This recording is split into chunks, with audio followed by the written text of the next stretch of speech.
Pritshmëritë për sezonin e ri veror janë shumë të mëdha faktikisht. Ka një kërkesë shtuar për akomodim në plazhin e Velipojës. Kjo nisur edhe nga puna e mirë që është bërë sezonin e kaluar. Faktikisht edhe për këtë sezon, bashkia ka 2 javë që ka ndërmarrë një aksion për pastrimin dhe mirëmbajtjen e gjithë infrastrukturës që shërbejnë për turizmin. Kjo në vijim të aksioneve të mëdha që janë bërë për pastrimin e sipërfaqes ranore, në bashkëpunim edhe me bizneset. Kena verifikuar dhe gjithë infrastruktura e domosdoshme për fillimin e sezonit është funksionale. I bëj thirrje bizneseve, por edhe atyre njerëzve që dojnë të hedhin balt mbi plazhin e Velipojës, që të jenë të fokusuar për promovimin e Velipojës, se kjo i bën mirë qytetit dhe jo të merren me pika hotspote që krijohen çdo ditë dhe pastrohen çdo ditë, si të fitojnë kredo ndoshta politike dhe i bëjnë dëm turizmit dhe pasqyrojnë jo realitetin, por pasqyrojnë një deformim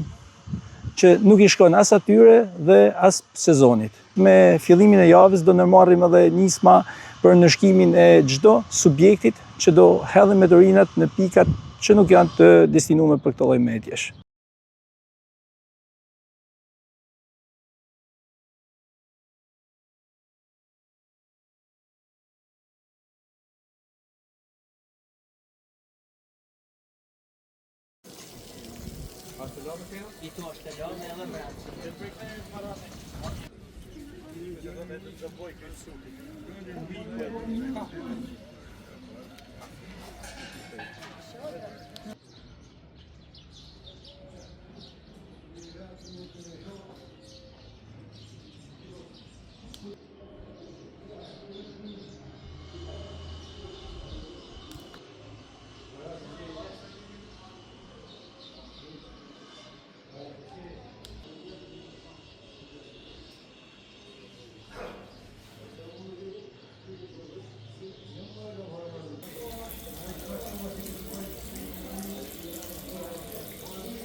Siç e shikoni, prej 2 javësh ka nisur punimet për mirëmbajtje dhe funksionime e tualetet dhe plazhit Velipojës.